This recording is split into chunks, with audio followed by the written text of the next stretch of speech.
going on, everybody? Welcome back to TTP Sports. And that was the most chaotic game I've ever experienced in my goddamn life. It didn't need to be that chaotic. Yeah, the Phillies ended up winning the game 11-9. They end up splitting the series with the Washington Nationals, even though it makes me want to gag even saying that. I almost want to throw up in my mouth when you even talk about splitting a 4-game series with one of the worst teams in Major League Baseball. That is the Washington Nationals. But that's what the Phillies exactly did in this series because their offense didn't show up for 3 games. And today, yes, the offense did show up. Alec Bohm back into the lineup definitely sparked some things. They did score a bunch of runs. The top of the lineup actually did some things today. Nick Castellanos actually did something fucking productive for once. But what completely sours everything is, one, obviously the series split because that shouldn't be happening to begin with. Still, the news with Zach Wheeler yesterday really sours everything. And Aaron Nola returned to the bump today, which I was, pretty, willing to watch Nola pitch because I thought a healthier version of Aaron Nola would be better than what he was before he went on the IL. Guess I was fucking wrong. Guess I was fucking wrong because Aaron Nola blew up. He blew up badly. He had 2 pretty good innings, and in the 3rd inning, for some reason, just completely fell apart and blew a 6-run lead and allowed the Nationals to tie the game up at 6-6. He completely fell apart. It is not even funny. This version of Aaron Nola, I'm not an Aaron Nola hater. I've never said once that I'm an Aaron Nola hater. But at this point, if Nola's just going to keep pitching like this, he's just not going to figure it out this year. He just isn't, and it's just going to give more people warranty to complain about the contract, saying it's one of the worst contracts in Philadelphia Phillies franchise history, even though I still don't believe that. But at this point, if Aaron Nola's going to figure it out, he's got to do it really quick. And if he's not going to he's just not going to figure it out this year because that's just the way this season is going for Aaron Nola. It has not been good. It has not been good. He completely fell apart in that 3rd inning. And I will give criticism towards Rob Thompson for not getting a bullpen arm up quicker because Aaron Nola was just getting beat around the bush in that entire 3rd inning, just contact left and right. The bullpen, for the most part, did their job until Max Lazar wanted to do a very, don't worry, guys, I got this. And he clearly didn't have it because in that 9th inning, he basically almost blew a 9-run lead. Not a 9-run lead, what was it, a 5-run lead? Gave up 3 runs to the Nationals. Made it an 11-9 game. Like, what are we doing here? And for the people that complained about Rob Thompson bringing in Johan Duran the other night on Friday with a 4-run lead, you can officially go scratch. You can officially go scratch because the Phillies don't have a reliever that can come in with 5 runs, apparently, that can close out a ball game. You already used Matt Strahm in this game. Kerkering probably was not available. I'm assuming David Robertson wasn't available either. So, yeah, you have no other arms that can come in and apparently just shut a game down with a 5-run lead. So you had to go to Duran after Lazar allowed it to be a 2-run game at that point. And Duran came in and looked good. So that's basically one of the only positives that you can take from it is that Duran looks fine, which is a very bright thing for the back end of your bullpen. Basically everything else, the only thing I'll take positively from this game offensively, Alec Bohm's return, and maybe that does spark something from this lineup because Alec Bohm is a guy, even though we do not like his mental fortitude because his mental fortitude is that of a toddler, because this dude's mental problems, it's not like he's a mental case, he just has attitude issues, and his attitude issues are one of the major reasons why he was benched in the NLDS last year, and one of the major reasons why they were trying to shop him in the offseason. So that's the major downside of Alec Bohm, but when Alec Bohm is in the lineup, he can be a productive player, and he did showcase that to you today because he is one of the very few guys in this lineup that puts the ball in play consistently, and Alec Bohm did that tonight. Well, today, actually. It was a weird start time, 11:30, obviously, because it was on fucking Roku TV, blah, blah, blah, blah, blah. It was just weird. It was just weird all around. But nobody should be looking at this series entirely from the Phillies and take anything positively. Maybe just aside from a few things being Duran's good and Bohm's back in the lineup, and hopefully that sparks some things. Basically, yeah, they had an offensive explosion today. They scored 1 run in the top of the 1st inning where they should have scored more. Trey Turner with a leadoff walk, Harper walked, Alec Boehm reached on an error which allowed Trey Turner to score, but you could have scored more, and it only was a 1-0 lead after that. Top of the second inning, you blew it open. Stott with a walk. Marchand grounded it into a fielder's choice. So it was 2 outs. Trey Turner, he singles. Schwarber then singles to score a run. It becomes 2-0. Harper then singles to score a run, which makes 3-0. And then Alec Boehm hits a home run into the bullpen. 3-run shot. Made it a 6-0 Phillies lead. Aaron Nola had a fairly easy bottom of the second inning. Phillies had more chances in the top of the third to score. Bader with a leadoff single, Stott with a single. Then Turner had an RBI, had a single with 2 outs, with 2 runners on in that top of the third, but Bader got gunned out at home plate. Even though on the replay, it kind of looked like he was safe, and the Phillies didn't challenge it. So definitely a question mark there, but the inning's over, and it's still 6-0 Phillies. This is when everything just goes out of the house for Aaron Nola. He starts off the inning with striking out House. Then Haschel reaches in on a single. Garcia reaches in on a single. Then Abrams with an RBI single after a long at bat makes it a 6-1 game. Then he walks DeYoung on 4 pitches. Then Lyle with a single that scores 2 runs becomes 6-3. Cruz with a double that makes it a 6-5 game, and then Tenna with a double that ties the game up at 6. And then eventually Nola comes out of the game and Banks shuts the inning down, keeping it tied, which is fucking crazy. Aaron Nola just completely fell apart. I don't even understand. You just can't even make it up. Then you go top of the 4th inning. The Phillies did respond with 2 outs. Alec Boehm with another single. Nick Castellanos did something productive with a ground rule double. Bader then walked on 4 pitches, and then Weston Wilson singled to score 2 runs to make it an 8-6 Phillies lead. Bottom 4, Banks allows a 2-out single, but nothing else after that. Top 5, Phillies technically go down 1-2-3. Top of the 6th, Castellanos with a 2-out solo shot to make it 9-6. Joe Ross came in for the bottom of the 6th after a leadoff double and a 2-out walk. Stram came in to finish the job. Top 7, Phillies go down 1-2-3. Matt Strom had a 1-2-3 in the bottom of the 7th inning. Top of the 8th, Turner led off with a hit by pitch. This with Plinkington. Plinkington comes in. Dude can't throw strikes. He's hitting guys left and right. Hits Turner with a pitch. Schwarber walks. Harper with an RBI single, then hits Alec Boehm with the first pitch. I thought Alec Boehm was actually going to go and bash the dude's head out with the bat. So that loads the bases up. Castellanos strikes out. And Bader hits a very deep fly ball to left field, dives right at the warning track to become a sacrifice fly, which only brings in 1 run. So it's an 11-6 ball game. Bottom 8, Lazar goes down 1-2-3. Top 9, Phillies 1-2-3. Then bottom 9, Lazar starts off with a ground out, but then Garcia singles. Then Abrams doubles. Then DeYoung hits a 3-run shot to make it 11-9. And then Lyle doubles. So you had the tying run at home plate, and then you decide to go to Duran. He gets Cruz to ground out in a very long at bat. It was a 9-pitch at bat. Cruz just kept fouling pitches off left and right, and then Woods struck out on 3 pitches. So Duran's fine. Duran is fine, but holy shit, this game was too chaotic for my liking. It just really was. But this series as a whole was just fucking terrible. It just was. It really was. So Trey Turner on the day, lineup-wise, he had a very good past couple of games in the plate offensively. 2 for 4 with 3 runs scored and a walk. Also, he got hit by a pitch. Kyle Schwarber went 1 for 4 with an RBI and 2 runs scored and a walk. Bryce Harper, 2 for 4 with 2 RBIs. Alec Bowman is returned 2 for 4 but 3 RBIs on a 3-run shot. Nick Castellanos 2 for 5 with an RBI and a home run. Harrison Bader 1 for 3 with a sac fly and a walk. Weston Wilson 1 for 5 with 2 RBIs. Bryson Stott 1 for 4 with a walk, and then Rafael Marchand was the catcher today. He went 0 for 5. Phillies went 7 for 14 with runners in scoring position. Aaron Nola's day at the office, just not good.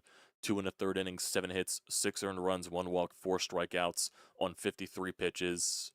His ERA is almost at 7. His ERA is almost at 7.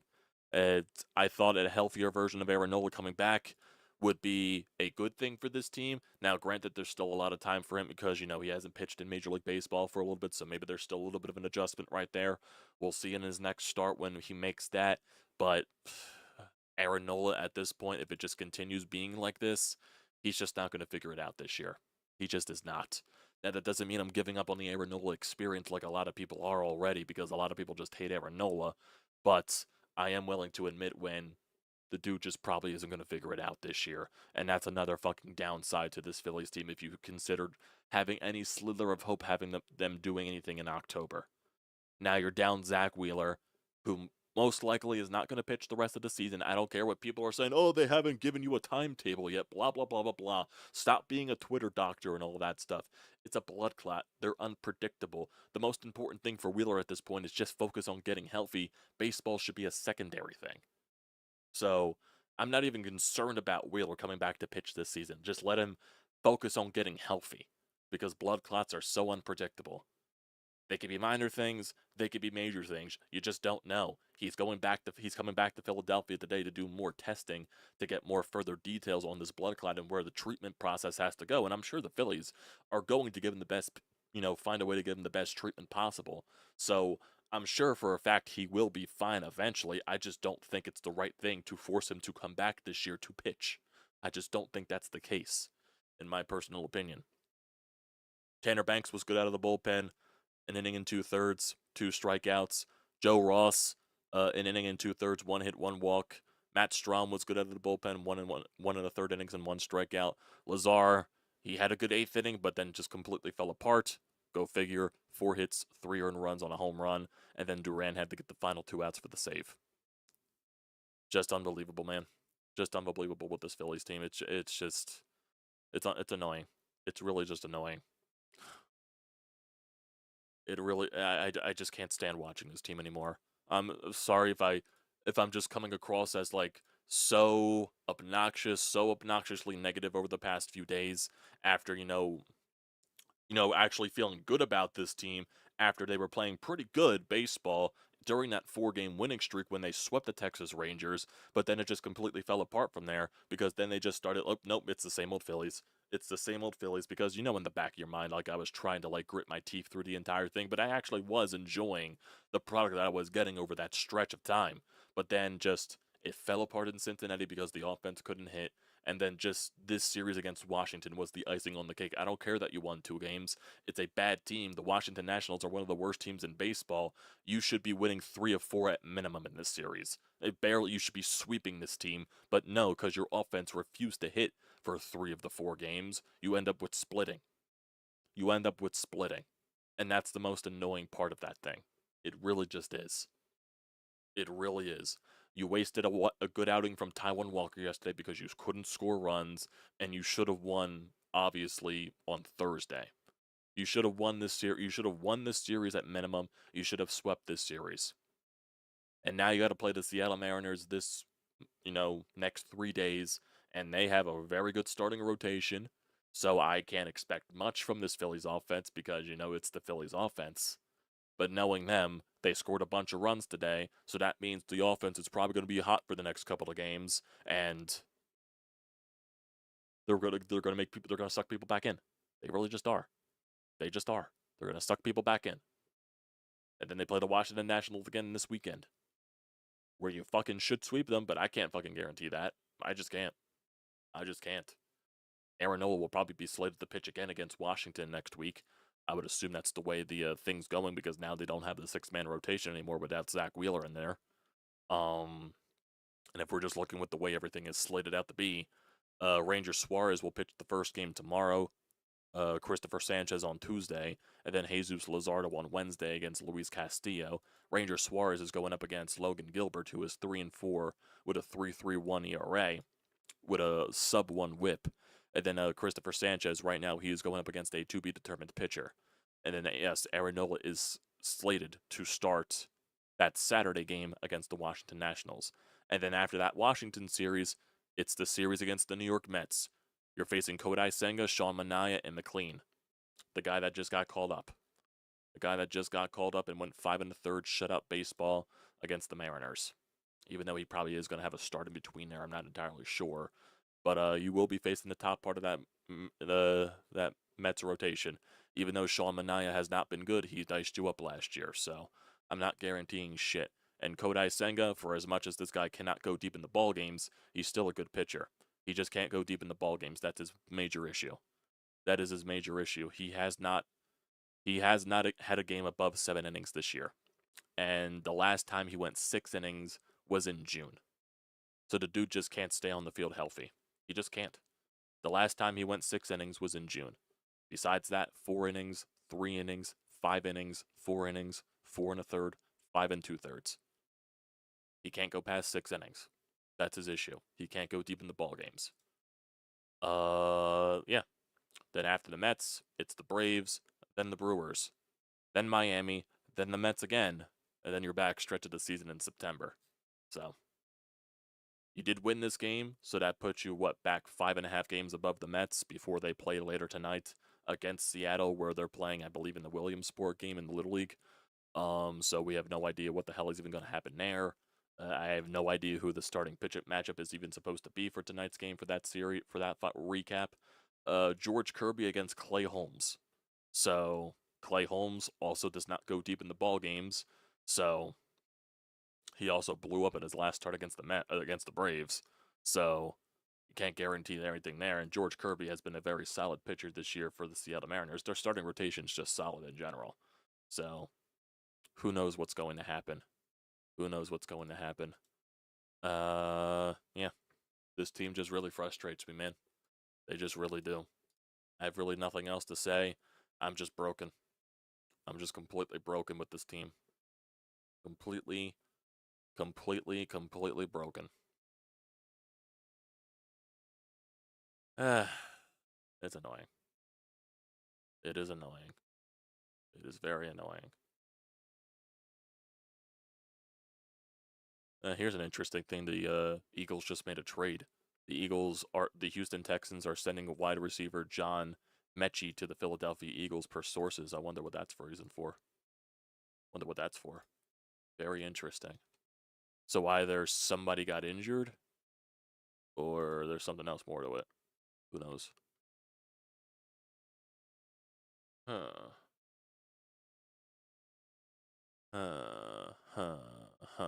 Interesting. So I guess we just gotta wait and see what that means.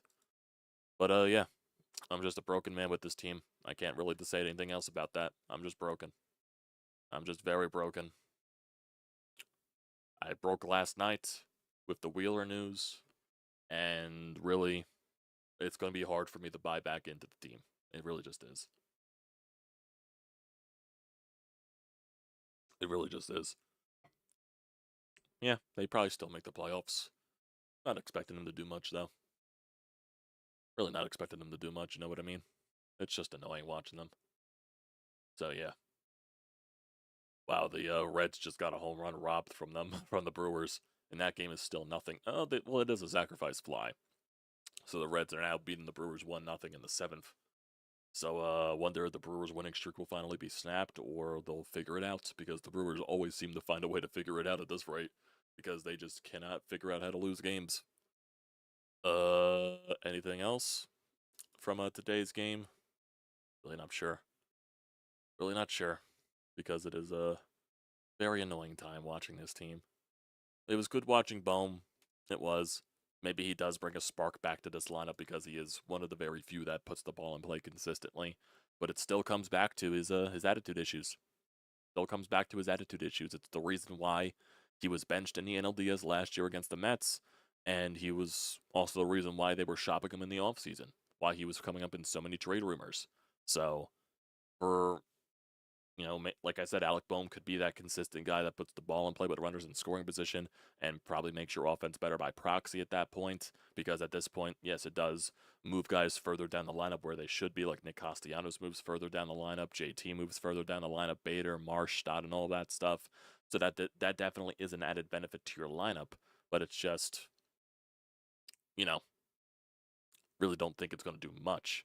It'll help you out a little bit, but it's really not going to do much unless your top guys were with the way they were today. With Trey has been better the past couple of days with putting the ball in play and getting hits. Bryce can figure out a way to get hot again. Schwarber, all that stuff.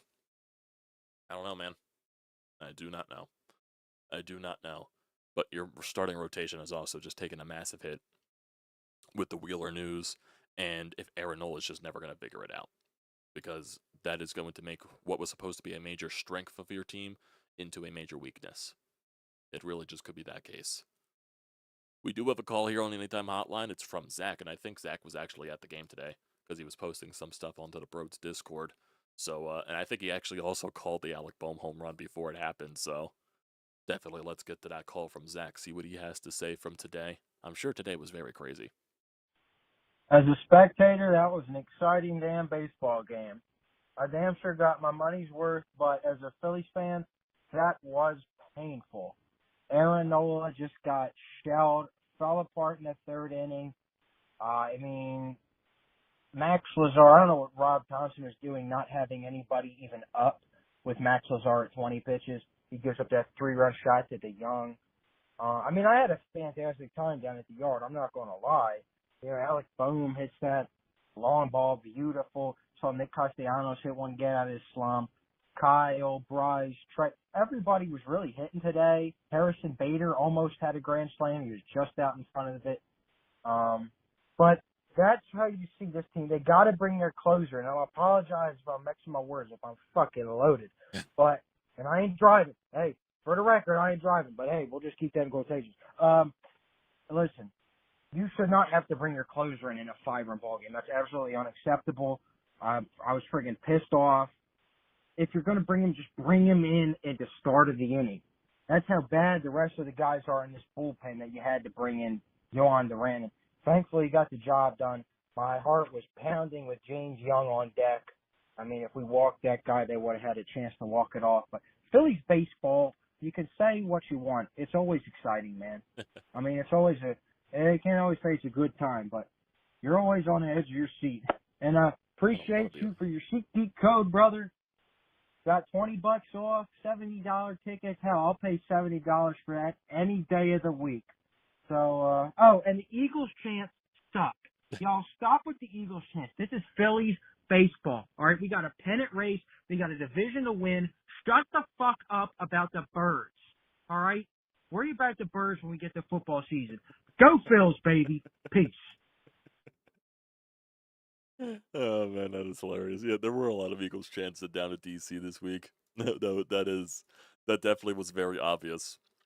It was also pretty funny. Yeah, I'm also in the mindset of other sporting events you shouldn't be chanting Eagles, unless it's like, say if the Phillies were getting blown out, okay, you could do it. If the Flyers are getting blown out, okay, you could do it. Sixers, I don't care about the fucking Sixers. You could do it anytime you want with the Sixers because they deserve it, honestly, at that point. Yeah, but that's funny. That's very funny. And yeah, I appreciate you're welcome with the SeatGeek code, and anybody that also wants to go to games get $20 off your first purchase with your tickets. Basically, takes away the fees and all that stuff. It's a good code. TTP Sports. Use that for $20 off your first purchase at SeatGeek. Yeah, don't pass it up. If any of you are in the Philadelphia area and you want to go to WWE tomorrow, Raw Philadelphia in the Wells Fargo, the Xfinity Mobile Arena now, that's officially called that. Yeah, you go to Raw, get $20 off your first purchase at SeatGeek. And realistically, you could just like cheese out the system, just constantly make new accounts and just make a first purchase with the code. It works like that. So don't tell them I said that though, even though SeatGeek probably doesn't even realize I exist. So yeah. I'm glad you had a good time, and I'm glad you stressed out. I wish I didn't have to stress out during every fucking Phillies game, but that's just the way this team fucking is. You know what I mean? Crazy. But it's annoying. I know the Eagles also played yesterday too, with the preseason game. What was it? Makuba had a couple of turnovers, had a pick six, and also a fumble return or something like that. So it's interesting. Let's see. Any updates on that Eagles trade? Okay, from Zach Berman. No word yet on the compensation. Intriguing addition to the wide receiver room. Mechie was a 2022 third-round pick who was Devontae Smith's teammate at Alabama. Interesting. I'm not entirely sure why they're doing this. Very intriguing. So yeah, I think really not much else to discuss. I got a lot of my frustration out yesterday and the other day with the Duran thing. But I don't know. Yeah, we got Mechie. Yes, we did. Yeah. No one really, yeah, no one knows what we gave up yet. No one knows what we gave up yet. I kind of hope it doesn't mean that the A.J. Brown injury isn't as bad as they're leading on, or isn't worse than what they're leading on. I hope that's not the case. But who knows? Who knows? It's more wide receiver depth, so who knows? They definitely traded all the elusive cash considerations. Who knows? He's an Alabama guy though, so once again, more Georgia Bulldogs and Alabama guys into the locker room. Never a complaint there, I guess. But yeah. Phillies. They annoy me. They annoy me to living hell, man. They just do. So, let's see. Obviously, with the upcoming schedule, they play the Mariners tomorrow for the next few days. Then they play the Nationals again before they play the Mets and Queens next week. Tomorrow, I'm not sure what I'm going to do with the recap tomorrow, obviously, because, like I said, I am going to Monday Night Raw tomorrow. And that's at 8, obviously. Phillies are at 6:45, so most likely the Phillies game will be over by the time Raw before that ends. So most likely I'll probably be able to get a recap in, but I'll probably have to like half-ass the recap and just like watch some highlights or something like that. But yeah, that'll probably be the case. Then we'll just be at the normal during the week with the recaps and all that stuff. Thursday's an off day, obviously, so yeah, should be a pretty normal week. Besides basically tomorrow with Monday Night Raw. So yeah, who knows? Guys in the comments, I see you got Frank and Zach, obviously. Channel name, straight up not having a good time, obviously. Michael, how you doing? Lazar failed to keep the tying run out of the plate. Alec Boehm better bring some life to the offense. Looks like Aaron Nola doesn't have it this year. Yeah. 99/22. Aaron Nola was doing his best Max Fried impression. Did you see Fried? Yeah, Fried has not been good either for the Yankees lately. That's definitely crazy. Definitely crazy. People don't realize that players can't play on blood thinners. Yeah, that's what people need to realize. Wheeler, I just don't think Wheeler's coming back this year. I just don't think Wheeler's coming back this year. It's just, who knows? Who knows? I just don't expect Wheeler back. I just don't. Yeah, Weston has been playing better as of late, but you can't rely on that, sadly. Got a great video of Bohm's homer on my meta glasses. I'll send in the Discord. Oh, that'll be nice. That'll be nice to see. Yeah. I think that'll do it for today, everybody. Appreciate y'all for tuning in as always. Brodes, I think, is currently on WYP right now, so I don't know if he's just going to be using the WYP show for his recap tonight, or he's going to do another recap when he gets home. I think he's on WYP until like what, 6 or something like that. I think he says all afternoon, so I'm not sure entirely what that start. Probably until like 6 or something like that. I'm not entirely sure. 6 or 7 or 8, who knows? But yeah, appreciate you guys for tuning in as always. Don't forget to leave a comment in the comment section down below. Don't forget to drop a like. Don't forget to hit that subscribe button. It does me a great deal of service with the YouTube algorithm. And also use the code TTPSPORTS. $20 off your first purchase at SEATGEEK. Great deal. Don't pass it up. So, appreciate y'all.